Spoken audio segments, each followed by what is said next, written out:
Olá, amigos! Hoje vamos comemorar 25 programas sobre a lutheria brasileira e vai ser um programa também muito interessante e diferente. São dois luthiers, pai e filho. Estão com uma fase assim ainda de início de carreira, mas muito bom trabalho já com instrumentos lindos. Nós vamos começar falando hoje a primeira parte do programa com o pai que começou há alguns anos a construir violões. Ele vai contar essa história super interessante para a gente. Depois nós vamos mostrar um dos violões que ele trouxe.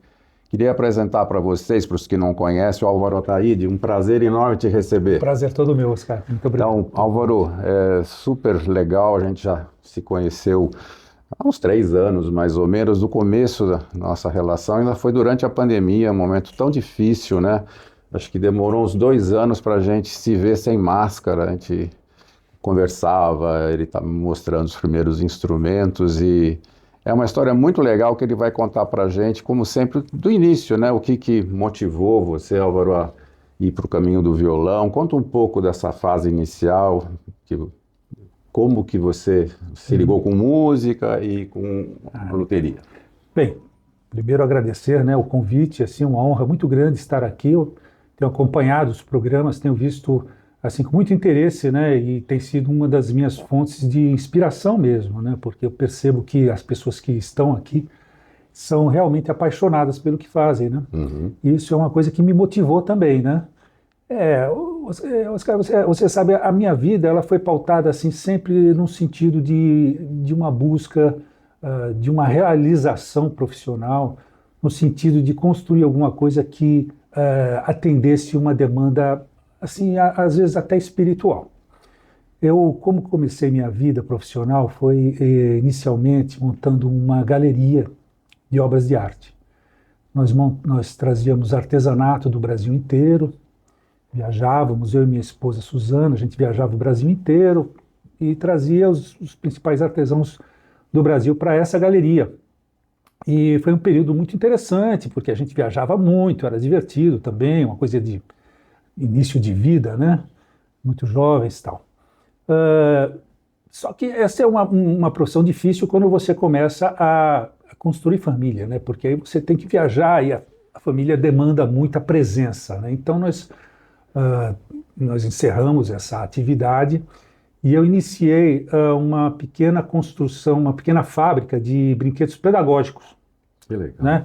Eu tinha uma tendência ao artesanato já, por essa formação, né, inicial, e também porque o meu ambiente de relações todo era repleto de pessoas que tinham essa linguagem artística, linguagem mais voltada a trabalhos artesanais e a linguagem artística de maneira geral.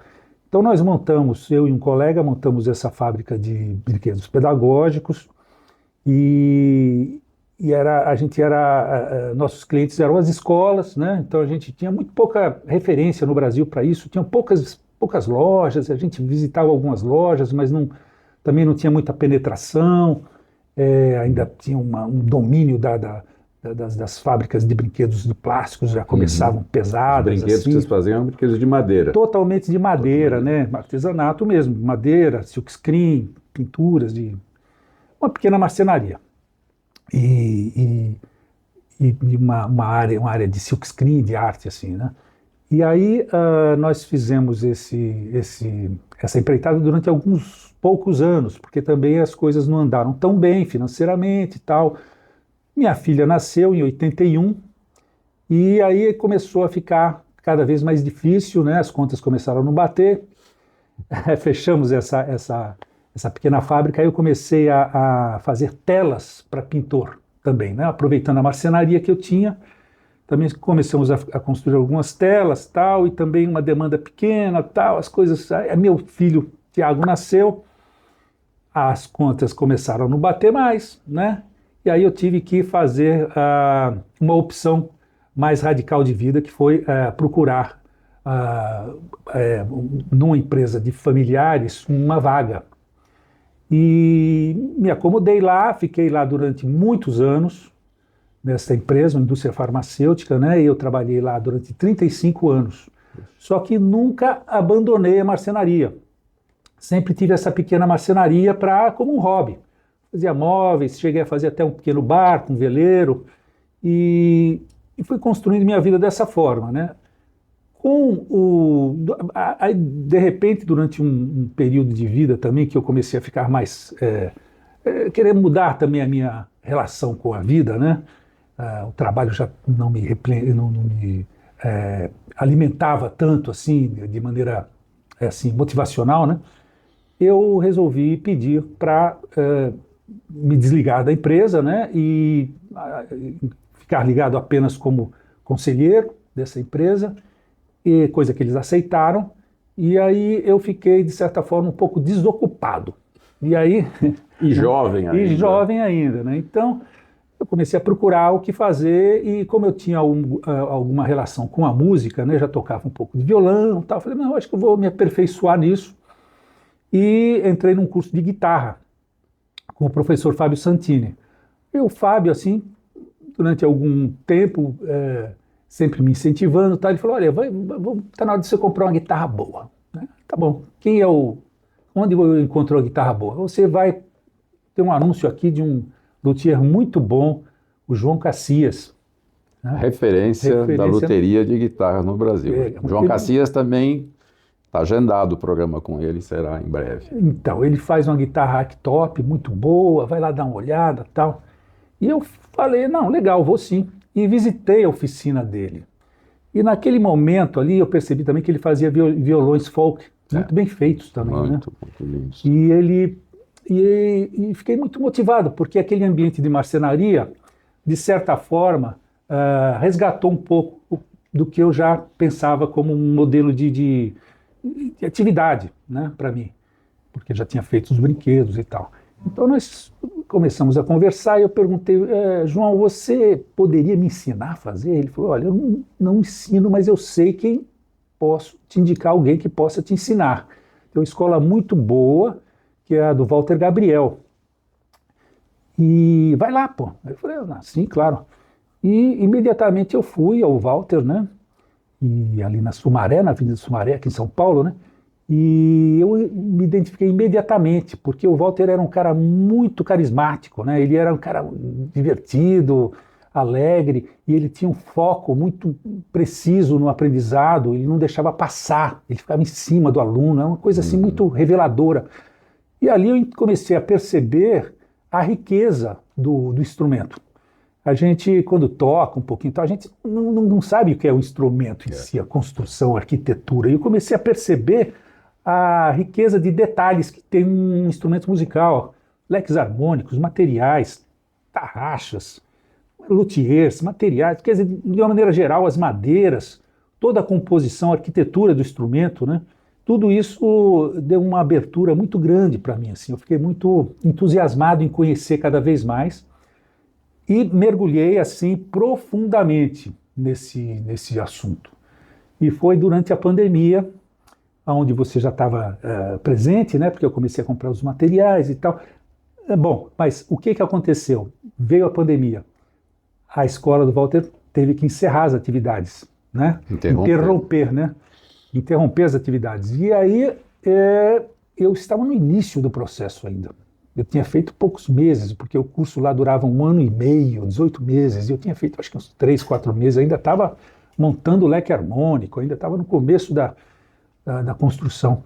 E eu fui para casa e comecei a me desenvolver sozinho, comecei a comprar literaturas, ver internet e tal, ver os luthiers, ver o seu programa, comecei a acompanhar, eu estava muito interessado no assunto, né? E comecei a sentir que dava para seguir. Comecei a me desenvolver mesmo, né? Comprei algumas máquinas, tal, dei uma complementada ali, fiquei na minha garagem, onde você conheceu, a garagem da minha casa, e eu fiquei construindo o primeiro violão, errei assim.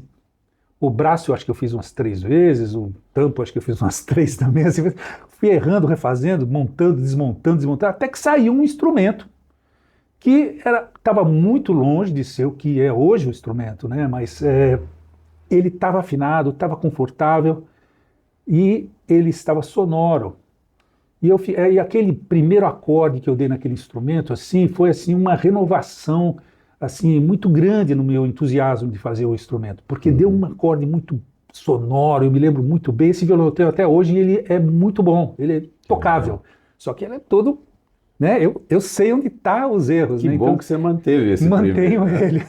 Ele está guardadinho lá. Eu tenho até vergonha de mostrar porque ele está feinho, mas ele está gostoso, viu? E eu tenho esse violão. Nesse momento, eu comecei a fazer um atrás do outro. E esses instrumentos começaram a acumular. Eu comecei a dar para os amigos. E os amigos cada vez ficando melhor, tal. E os amigos, aqueles que tocavam, tal, começaram a falar: não, mas o instrumento está ótimo, está melhor do que o que eu tenho lá em casa. Pô, então tá bom. Então eu comecei a ficar: pô, tá melhor que o Giannini? Tá melhor do que o Delbecq? Então, quer dizer, não quero comparar, né? Não é isso, não, mas era a opinião deles, né? Eu falei: pô, se é isso, né? Então eu acho que tem futuro, né? Eu estava escolhendo já materiais de ótima procedência, né? Comprava os materiais aqui e tal. Então tudo isso já estava, né? Já estava contribuindo muito para a qualidade do instrumento, né? Embora a marcenaria ainda não estivesse ainda bem acabada, os materiais e as coladuras, as composições tal, estavam bem feitas, as medidas e tudo mais. E aí, a determinado momento da minha vida, um amigo de uma amiga fez uma encomenda de compra. E isso me surpreendeu, assim, né? E ele comprou e gostou e adorou e elogiou. E aquilo lá novamente renovou. Eu falei: pô, agora tem como escoar a produção, né? E aí eu comecei a fazer e botando no Instagram, né, anunciando e tal, comecei a ver que tinha resultado, tinha retorno. Comecei vendendo barato, praticamente a preço de custo, né? E as coisas começaram a andar. E até agora eu acho que fazem uns 5 anos que eu estou fazendo violões e a gente tem realizado assim de maneira bastante satisfatória, né? Quer dizer, ainda é um processo de construção muito difícil, né? Porque você toda hora, todo momento você encontra pessoas que contribuem e você entende melhor que existem caminhos ali para você percorrer, né? De uma maneira mais para melhorar o instrumento, para aperfeiçoar o instrumento. Isso tudo traz uma renovação, uma expectativa de renovação muito motivadora, né? E aí uma coisa que ficou muito assim, importante para mim foi o seguinte, e fechou, parece que um ciclo de vida, né?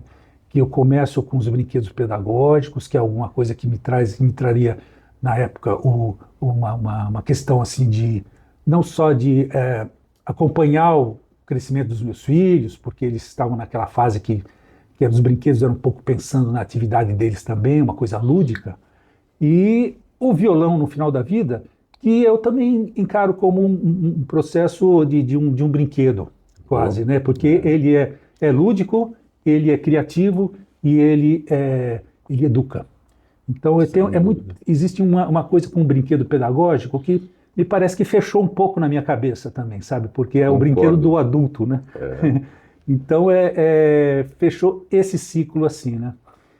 Oscar, eu gostaria assim de fazer uma referência assim muito importante a algumas pessoas que me ajudaram muito nesse processo, porque sempre foi assim. Eu comento com você de vez em quando que eu acho que esse ambiente da luthieria é um dos melhores ambientes que eu já estive, porque as pessoas são muito legais. pessoas muito abertas e pessoas que não se protegem assim, não, meu segredo e tal, né? Claudio Arone, Lineu Bravo, Tessarim, o Cambriani, Sérgio Barbosa, pô, eu vou esquecer nomes, você, tantas pessoas que me ajudaram. Eu com certeza esqueci alguns nomes aí, me desculpem, porque. A gente vai lembrando, mas sem dúvida esses que você citou, que todos conhecem, os que acompanham aqui a nossa série já viram, né? Eu falo sempre isso e ouvi de você essa confirmação, que é uma coisa que eu tento enfatizar sempre, e está acontecendo, já é uma história antiga, agora com bons aí 30 anos, 40 anos, Claudio Arone, Tessarim, o Lineu, que já faz violões há 25 anos, e vários outros, o Sérgio, né? E muitos outros, são pessoas assim que têm o maior prazer em trocar as experiências, em mostrar certas descobertas, porque cada um tem o seu talento, né? E tem assim a sua sensibilidade, que acho que é mais ou menos como para tocar, é a pessoa que vai fazer também, né? E essa sua história assim é maravilhosa, né? Você voltar, você está chegando agora num ponto que vai fazer por muitos e muitos anos. Eu tive assim, essa situação de conhecer e tocar no primeiro violão dele, como eu disse, nós de máscara lá na sua primeira oficina, que já era bem legal, né? Uhum. E para mim é incrível ver a rapidez que você evoluiu, né, dos primeiros violões para esse, por exemplo, que está aqui hoje, que aqui a gente já vai mostrar o violão depois em detalhes, já tem uma qualidade muito legal, né? E também é tão forte isso para você que você também já inspirou o seu filho, que daqui a pouco vai estar conversando com a gente, que também rapidamente se desenvolveu. Quer dizer, é uma tradição da sua família na parte de artes mesmo. Sua esposa é artista plástica também, né? Então é muito legal, né?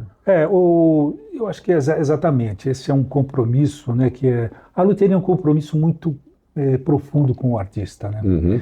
Isso é uma coisa que também me chama, né? Porque eu admiro muito o artista, né? Meus filhos, minha filha também é artista, minha mulher, meu filho, né? Artistas plásticos. E eu sinto que existe assim uma ligação muito produtiva, espiritual e harmônica entre uma pessoa que produza as ferramentas para o artista produzir a sua arte. E no caso da luteria, isso é uma interação assim muito próxima, porque existe uma troca, uma procura e uma pesquisa conjunta ali, né? O artista está sempre buscando e contribuindo da mesma maneira que o luthier tem que dar essa resposta, né? Tem que dar uma resposta. E muitas vezes, quando casa isso, é uma coisa mágica mesmo. É uma coisa mágica. Você sente a emoção. E o instrumento musical, enfim, eu acho que a grande diferença de uma marcenaria comum, né? Assim, eu admiro muito a marcenaria, de maneira geral, mas o instrumento musical, ele leva a pessoa para o resto da vida. Exato. Ele não é alguma coisa que está, por exemplo, você construir uma cadeira, uma escrivaninha, é alguma coisa que fica meio morta na sua vida, né? O violão ou o instrumento musical, não, ele vai ficar vivo na sua vida. Cada vez mais. E é cada vez mais, cada vez mais. Ele vai envelhecendo com você. Aí, pelo menos nesse caso, quanto mais velho, melhor, né? Exatamente. Exatamente. Vai ficando... E parece que ele vai criando assim uma memória, né? Uma raiz ali nele que você... Sem dúvida. Quando a gente fala de o meu violão de estimação, é uma coisa quase que... Você já teve uma relação tão profunda com aquele instrumento, né? Que... fica uma relação... Quer dizer, para o violonista, né, esse violão, por exemplo, já tem dono, né? Já tem um felizardo que já adquiriu esse instrumento e está esperando só a gente mostrar para todos, né? É genial imaginar que esse som ele vai seguir com esse violonista por muito tempo. Isso aqui, daqui 50, 100 anos, imagina como vai estar esse instrumento. E todo esse trabalho inicial junto do luthier com o músico, você permite, oferece a chance do músico realizar a música dele. É um sonho, realmente, é um brinquedo, que tudo começa como um brinquedo. Para mim foi assim também, né? e depois vira um brinquedo muito sério, É né? Ou sempre o teu companheiro para a vida toda, e para os que depois vão poder desfrutar dele. É muito interessante pensar assim no longo prazo, né? Eu tenho uma relação, assim, nós criamos de certa forma um seguro, assim, né, é uma questão puramente comercial, não é puramente comercial porque é um seguro que vale para os dois lados. Nós não fazemos violões por encomenda. Uhum. A gente prefere que o cliente, o músico, vá lá, gaste os dias que for, as horas que for, escolhendo seu instrumento e saia com o instrumento pronto. Não tem antecipação, não tem encomenda, não tem nada disso. Primeiro porque a valorização do instrumento é difícil de você fazer com antecedência, em termos monetários, né? E depois porque você pode ter um arrependimento na hora da entrega. Eu acredito nisso. Eu já vi isso acontecer. Não é exatamente o que eu esperava. E os violões, eles são muito personalistas, eles têm são próprios, cada um tem a sua personalidade. Exatamente. Você prometer um violão igual a esse para uma outra pessoa, você vai estar, não está sendo correto, impossível. Exatamente, essa é a palavra. Houve um luthier que eu já citei algumas vezes, que é uma pessoa que a gente sempre deve relembrar, que foi o Manuel, um excelente luthier. O Manuel, inclusive, ficou muito famoso porque ele organizava no ateliê dele aqui na Casa Verde rodadas de choro e tal. E o Manuel tocava muito bem violão e quando ele fazia, eu via com frequência lá, isso nos anos 90. Ele infelizmente faleceu já há vários anos, jovem ainda, mas deixou grandes violões, bandolins e cavaquinhos. E eu lembro uma vez de ver eu tocar um violão dele e perguntar para ele quanto custava o violão dele. Ele falou, cara, eu só sei quando fica pronto. É mesmo. Porque às vezes eu usei um material ótimo, eu acho que vai sair um super instrumento, e muitas vezes não é tão bom. E ao contrário, às vezes um instrumento que eu não estava com tanta expectativa, depois de pronto é maravilhoso. Eu achei muito... Isso, raramente as pessoas usam esse critério, né? Mas o critério, até como ele tocava muito bem, ele usava isso, né? Acontece muito mesmo. Acontece muito do instrumento não ficar na expectativa do cliente. Às vezes ele fica num tom acima ou abaixo, às vezes ele pode ficar num timbre, às vezes o conforto. Porque é um artesanato. Principalmente o braço, na hora de fazer, você tem uma... Cada um tem na mão, né? Tamanho de mão, Exato. uma técnica diferente, né? O camarada que está buscando o instrumento para acompanhar, ou outro que é um solista, assim, que vai tocar peças complicadíssimas, né? Vamos aproveitar e falar um pouco deste violão agora? Claro.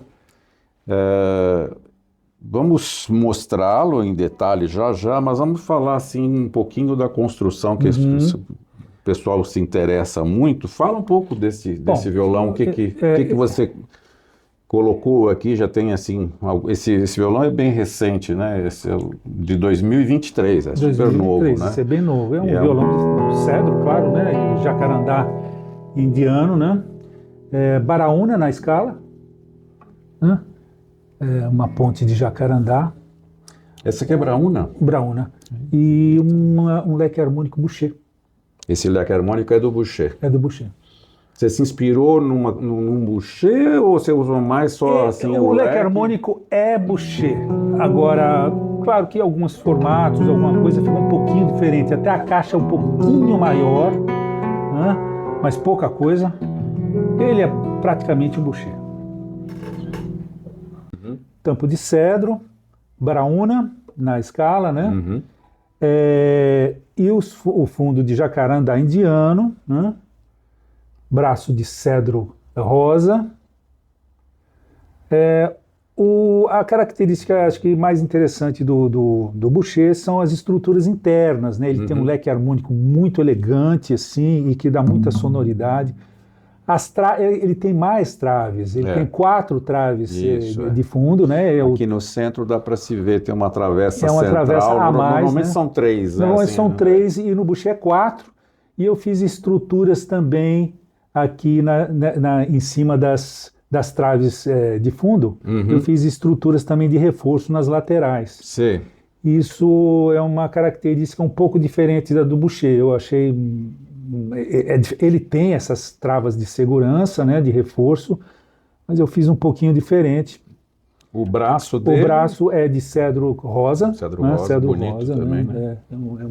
Eu coloco sempre uma estrutura de fibra de carbono por dentro, uma estrutura leve, mas que dá uma resistência também ao braço, né, para não entortar tanto. Sempre entorta um pouquinho, né?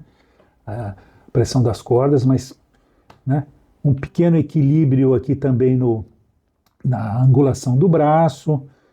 É um violão que eu segui muito as plantas do Boucher mesmo, né? Que eu acho que tenho tido bom, é o que eu tenho explorado mais ultimamente. Já fiz também Hauser, Fleta, mas o Boucher tem me dado um resultado bastante agradável. Achei muito legal também essa coisa toda da sua família, de artistas, né? Artistas plásticos, e essa tradição que existe, né? Na Espanha tem assim, pai, filhos, netos, bisnetos. Hoje o Hauser já está com a bisneta, né? Que é a Hauser 4, e que no Brasil também começa a acontecer. Já tem alguns filhos de luthiers começando a fazer instrumentos também, seguindo assim a tradição, aprendendo com o pai. E no seu caso, é uma coisa assim, que começou muito cedo, né? Porque você praticamente há 5 anos começou a fazer, e o Thiago, que vocês vão conhecer daqui a pouquinho, já começou também motivado por você, obviamente, né? E fala só um pouquinho, antes da gente conversar com o Thiago, como foi essa coisa de vocês estarem juntos no ateliê? Eu tenho muita sorte, assim, nesse aspecto eu tenho muita sorte, porque é uma afinidade que todos têm lá em casa pelas artes, né? Então a gente sempre está um apoiando o outro, né? E o Thiago, como ele tem uma formação de artes plásticas, é pintor, escultor, ele sempre esteve envolvido nessa atividade. Então para ele foi muito fácil. Eu nunca coloquei a mão num violão do Thiago. Legal. Nunca. Nem ele no meu. E fica assim, né? E a relação é essa, mas muito próxima. A gente fica um do lado do outro e sempre numa relação muito construtiva, ensinando um ao outro. E gostosa desse trabalho conjunto. Eu acho que eu ganhei muito com essa relação, porque ele é muito mais observador do que eu. Então ele me chamou a atenção para muitas coisas que eu talvez deixasse passar, né? Então é isso, eu acho que eu já estava mais ou menos desenvolvido no violão quando ele observou e percebeu que ali também tinha um espaço para ele. Estava no meio da pandemia também, ele também procurando um pouco mais de atividade e tal, foi lá e se deu bem também. E hoje ele é uma pessoa que faz violões que vocês vão perceber a qualidade excepcional. Beleza. Vamos conhecer o Thiago.